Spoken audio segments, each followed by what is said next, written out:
Hi everybody, welcome back to National Poetry Month, which is for the month of April. And today I'm going to review I Am Not Your Final Girl by Claire C. Holland. It's the author's first book, and in 2019 it was nominated for an Elgin Award. Never heard of that, but that's pretty cool and prestigious. And the author is an LA-based author. She lives out there with, apparently she's got a husband and a dog, so sounds like a pretty cool life. She's interested in tattoos and all things horror. And she is working on a second book called Mother/Daughter/Monster. So those are some of my notes there.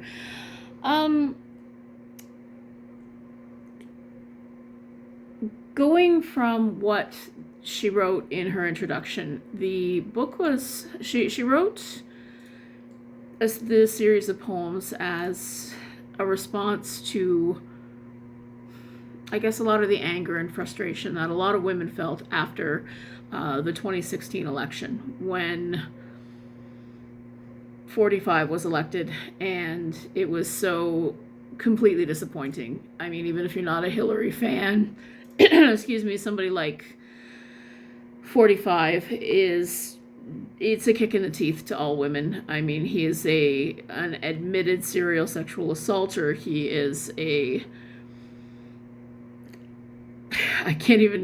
don't even like to start because I will not stop ranting. And it was really disgusting that somebody like that, who openly brags about sexual assault, who openly brags about perving on young girls, who openly brags about treating women like absolute crap, who openly pervs on his own daughter. Like, oh, it was an embarrassment. And everything about that man, I'm sorry, but okay, now I'm on a rant.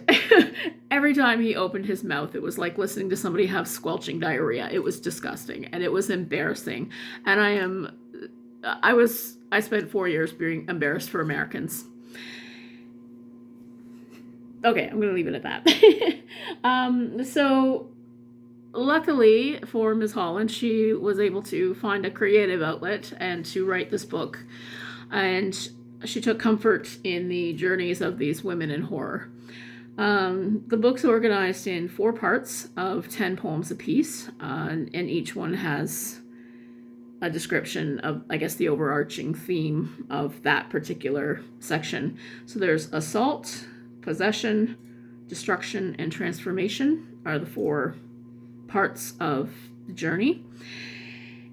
And I found that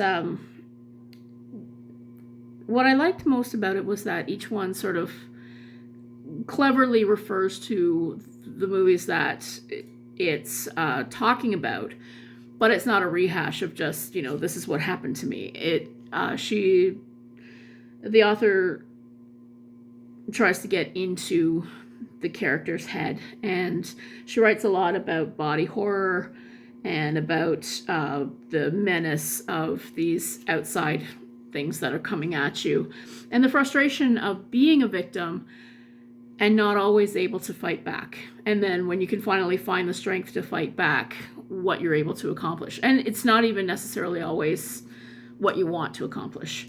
And I think that the author really captures that feeling.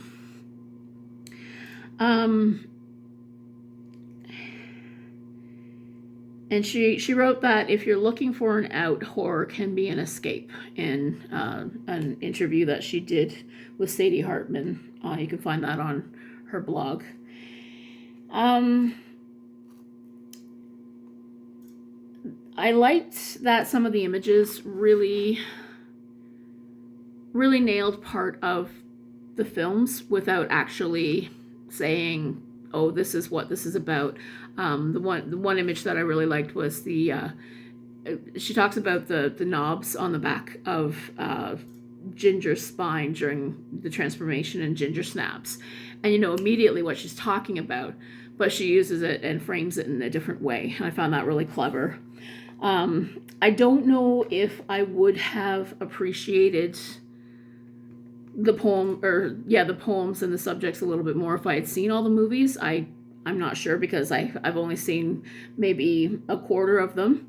But the ones I have seen, I could recognize, and it wasn't like I didn't enjoy the poems because I hadn't seen the movies.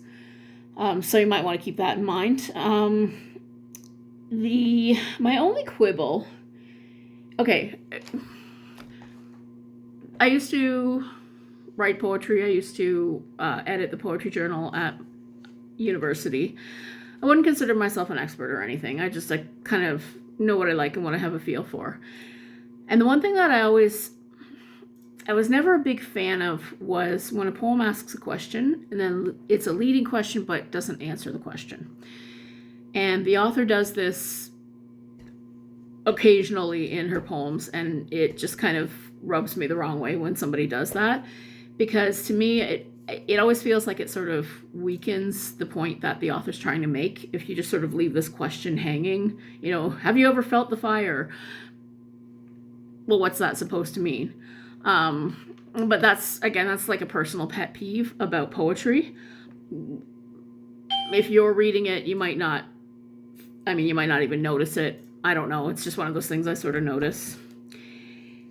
And the other thing that I found was interesting as I read was that, again, coming from that political perspective, 4 years on, it almost feels like an artifact. Not that the Me Too movement hasn't meant anything, and not that there hasn't been any issues since then, but just that so many things did change after Kamala Harris took office as vice president, and but I think that gives us some hope moving forward. Hang on a second. Sorry about that. I kind of lost my train of thought there, so I guess I'll wrap this up soon. I guess the last thing that I was saying was that in the wake of, after the 2016 election, we went through 4 years of shenanigans. From 45, we went through something of a cultural revolution, maybe. Well, maybe not a revolution, but certainly some cultural impact of the Me Too movement and of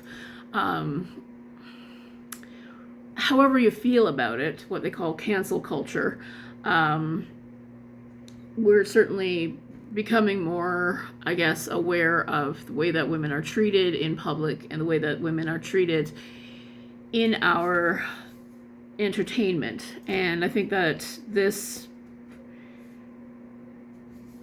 collection of poems does uncomfortably go to those places. So I think it can open up conversations about things like, again, assault and possession and body horror, and what it means to be a victim, what it means to take back the power when you've been a victim.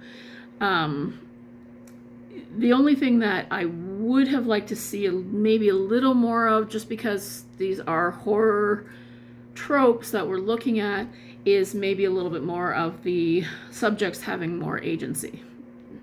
Rather than asking questions or passively taking things or talking about things that are happening to them.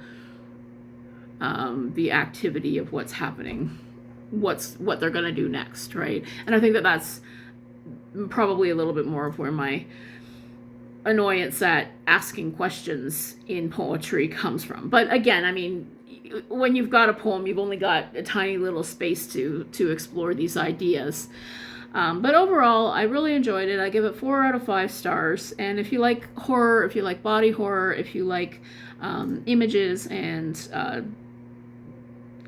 poetry, this is a really good collection to add to your reading list. And I'm definitely looking forward to reading more from Claire C. Holland. She does have another book coming out, so maybe it'll be like the next one in the series. Maybe the next one will be, a more optimistic look at how we're going to move forward, especially now that we have such a strong woman in power, and maybe where we're going to go from here. And that's always exciting to look at, where we're going to go from here.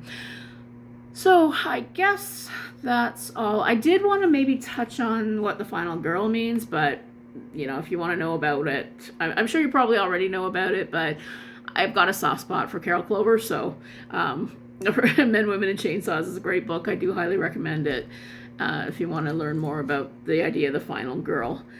And maybe we can, have a discussion about it sometime if you want. Anyway, leave me a comment if you liked it, if you didn't like it.